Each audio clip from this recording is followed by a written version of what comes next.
بسم اللہ الرحمن الرحیم۔ بحث یہ چل رہی ہے کہ نبی اکرم صلی اللہ علیہ وسلم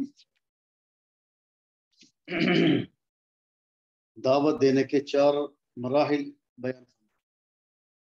سب سے پہلا مرحلہ آپ کا چھپ کر دعوت دینا اور تنہائی میں لوگوں سے ملنا، ایک ایک کو دعوت دینا، تو یہ مرحلہ پورا ہو چکا ہے۔ اور دوسرا مرحلہ ہے الجہر بالدعوہ، کہ کھل کر جو ہے وہ دعوت دینا۔ اس کے بارے میں ابن ہشام نے فرمایا ثم دخل الناس في الإسلام أرسالا من النساء والرجال حتى فشا ذكر الإسلام بمكة وتحدث به، فأمر الله رسوله أن يصدع بما جاءه من الحق وأن يبادئ الناس بأمره وأن يدعو إليه، وكان بينما أخبر رسول الله صلى الله عليه وسلم أمره واستتر به إلى أن أمره الله بإظهار دينه 3 سنين من بعثه، ثم قال الله سبحانه وتعالى له فاصدع بما تؤمر وأعرض عن المشركين، وقال له وأنذر عشيرتك الأقربين واخفض جناحك لمن اتبعك من المؤمنين۔ ابن شام نے لکھا ہے کہ پھر مرد اور عورتیں دین اسلام میں جوک در جوک داخل ہونے لگے، یہاں تک کہ اسلام کا ذکر پورے مکہ میں پھیل گیا اور ہر طرف اس دین پر بات چیت ہونے لگی۔ اللہ سبحانہ وتعالی نے اپنے محبوب صلی اللہ علیہ وسلم کو حکم دیا کہ آپ اس چیز کو اعلانیہ طور پر بیان کریں، لوگوں کو اس کی دعوت دے رہے ہیں، لوگوں کو اس کی طرف بلائیں۔ تو بعثت کے 3 سال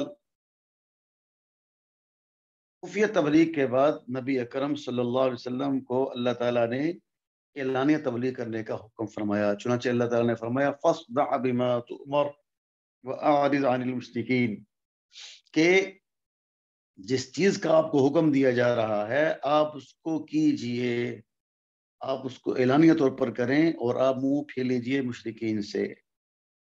اور اسی طریقے سے اللہ تعالیٰ نے فرمایا وَأَنذِرْ عَشِيرَتَكَ الْأَقْرَبِينَ، کہ آپ ڈرایا کریں اپنے قریبی رشتہ داروں کو، وَاخْفِضْ جَنَاحَكَ لِمَنِ اتَّبَعَكَ مِنَ الْمُؤْمِنِينَ، اور آپ یعنی جھکا لیجئے اپنے پروں کو ان لوگوں کے لیے جو آپ کی پیروی کرتے ہیں۔ اور اسی طریقے سے اللہ نے فرمایا وَقُلْ إِنِّي أَنَا النَّذِيرُ الْمُبِينُ، آپ فرما دیجئے میں تو یقیناً کھلا ڈرانے والا ہوں اللہ کے عذاب سے۔ اب نبی اکرم صلی اللہ علیہ وسلم نے اللہ تعالیٰ کے حکم کی پیروی کرتے ہوئے اعلانیہ دعوت دینے کا آپ نے آغاز فرمایا۔ چنانچہ جب یہ آیت مبارکہ نازل ہوئی فاصدع بما تؤمر واعرض عن المشرکین، تو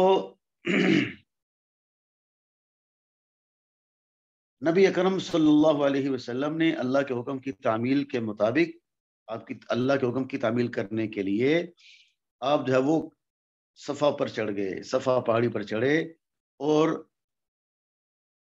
لوگوں کو آپ بلانے لگے۔ آپ نے فرمایا یا بنی فہر، یا بنی عبد، یا بنی عدی، آپ نے اس طریقے سے لوگوں کو اکٹھا کیا۔ یا بنی کعب بن لؤی انقذوا انفسکم من النار، اب جب آپ نے یہ آواز لگائی تو لوگ آپ کے پاس جمع ہو گئے، اور جو خود نہ آ سکا اس نے آگے کسی کو بھیج دیا کہ پتہ چلا بھئی کیا ہو رہا ہے۔ تو نبی اکرم صلی اللہ علیہ وسلم نے ارشاد فرمایا کہ تمہارا کیا خیال ہے اگر میں تمہیں خبر دوں کہ اس پار وادی میں ایک لشکر ہے جو تم پر حملہ کرنے والا ہے، تو کیا تم لوگ میری بات مانو گے، میری تصدیق کرو گے؟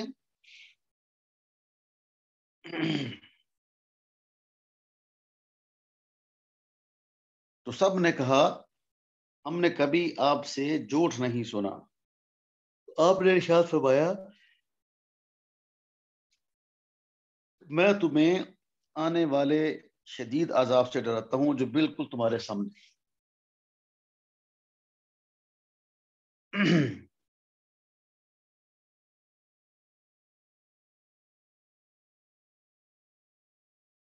تو یہ سن کر ابو لہب نے کہا تبا لک سائر اليوم الہذا جمعتنا.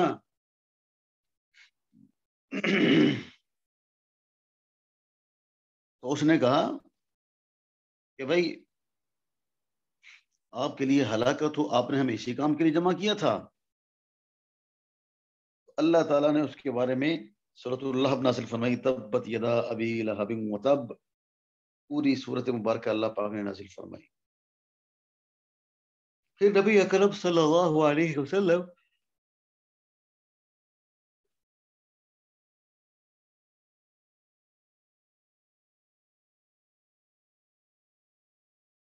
آپ نے اپنے رشتہ داروں کو جمع کیا، اہل قرابت کو آپ نے جمع فرمایا اور آپ نے ان سے فرمایا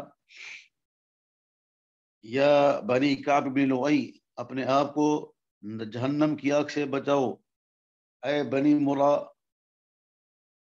مرہ ابن کعب اپنے آپ کو جہنم کی آگ سے بچاؤ. اے بنی عبد مناف اپنے آپ کو جہنم کی آگ سے بچا لو. اے بنی عبد المطلب اپنے آپ کو جہنم کی آگ سے بچا لو. اے فاطمہ تم بھی آگ سے بچ جاؤ. میں اللہ کی بار میں تم لوگوں کو اللہ کی مرضی کے بغیر کچھ بھی نہیں فائدہ پہنچا سکوں گا. البتہ جو رشتہ داریاں ہیں میں ان کا لحاظ رکھوں گا. یہ بخاری مسلم جو ہے وہ دونوں کے اندر یہ مضمون موجود ہے.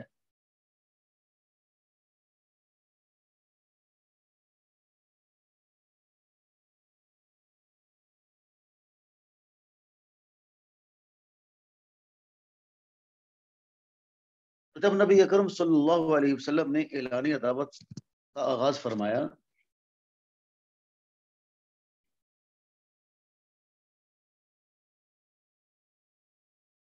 تو اس وقت ان کے افکار و نظریات کی آزادی کی ضرورت پر زور دیا. جب آپ نے اعلانیہ طور پر قریش کو دعوت دی تو قریش کا رد عمل یہ ہوا کہ انہوں نے آپ کی دعوت کا انکار کر دیا اور منہ موڑ کر چلے گئے اور یہ ادھر پیش کرنے لگے کہ ہم اپنے آباء و اجداد کے دین کو نہیں چھوڑ سکتے کیونکہ یہ رسومات ہمیں اپنے آباء و اجداد سے ورثہ میں ملی ہیں اور یہ مراسم ہماری زندگی میں شامل ہو چکی ہیں.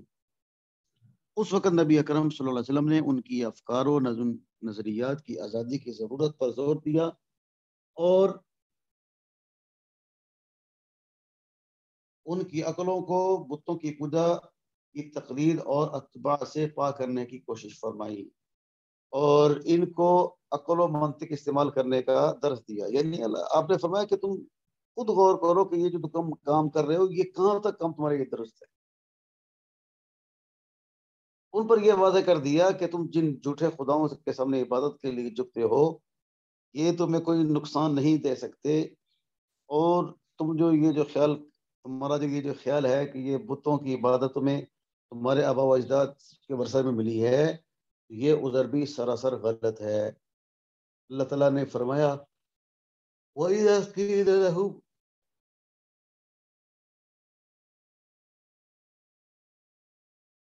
أنزل الله وإلى الرسول قالوا حسبنا ما وجدنا عليه آباءنا أولو كان آباؤهم لا يعلمون شيئا ولا يهتدون. ترجمہ یہ ہے شاید کا جب کہا جاتا ہے انہیں کہ آؤ اس کی طرف جو نازل کیا ہے اللہ تعالیٰ نے اور آؤ اس کے رسول کی طرف. کہتے ہیں کہ ہمیں کافی ہے ہمیں جس پر پایا اپنے آباء و اجداد کو اگرچہ ان کے باپ دادا کچھ بھی نہ جانتے ہوں اور نہ ہدایت یافتہ ہوں کیا پھر بھی یہ منی کی پیروی کریں گے. جب نبی اکرم صلی اللہ علیہ وسلم نے ان کے جھوٹے خداؤں کی آیت بیان فرمائے ان کے نام نہاد دانشوروں کو بے وقوف کہا اور ان کے اس عذر کا بھی بھرپور جواب دیا کہ ان کے آباء و اجداد بے عقلی اور بے وقوفی کی بنا پر بت پرست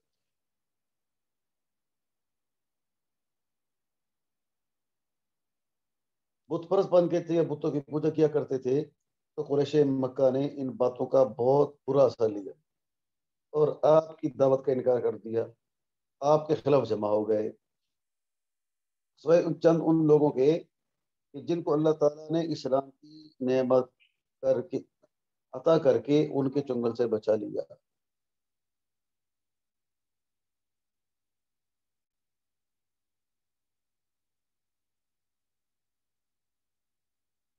تو آپ کے چچا ابو طالب جو ان سے بچ گئے، انہوں نے آپ کی سرپرستی کی، حمایت کی اور آپ کی حفاظت کے لیے کھڑے رہے۔ آگے شعر لکھتے ہیں کہ ہمیں اس سے کیا سبق ملتا ہے، کیا نصیحت حاصل ہو رہی ہے۔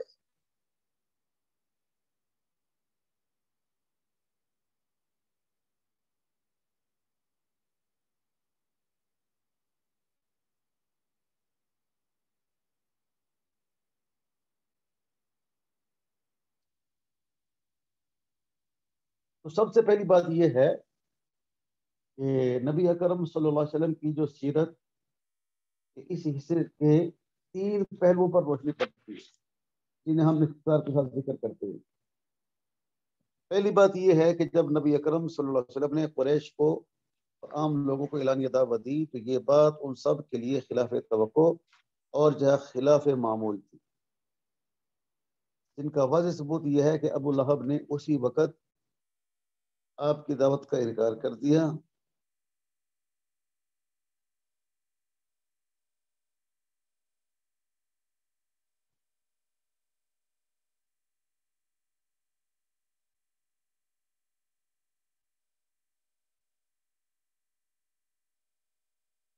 اور گستاخانہ الفاظ کہے، اور پھر سارے کے سارے جو مشرکین ہیں زعماء قریش نے آپ کی مخالفت اور آپ کی عداوت کا اتفاق کر لی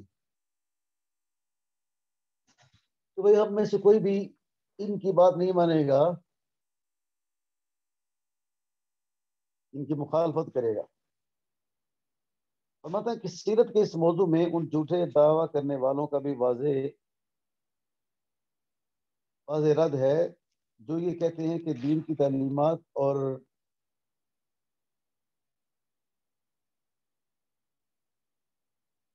حکام عرب قومیت کا نتیجہ ہے، اور ساتھ ساتھ یہ دعویٰ بھی کرتے ہیں کہ حضرت محمد صلی اللہ علیہ وسلم نے جو دعوت پیش کی اس وقت کی عرب دنیا کی خواہشات اور تمنا کی عکاس تھیں۔ ایسے مذہب کے خیز دعووں کے رد کے لیے لمبی چوڑی اور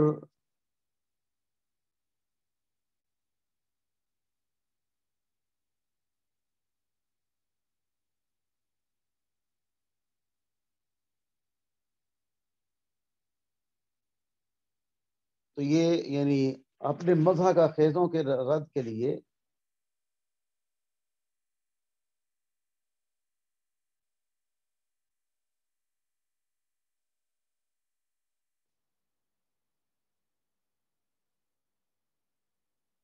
ان کی جو دعوے ہیں تو اسی کے بعد بھی سمجھ نہیں آتی ہے۔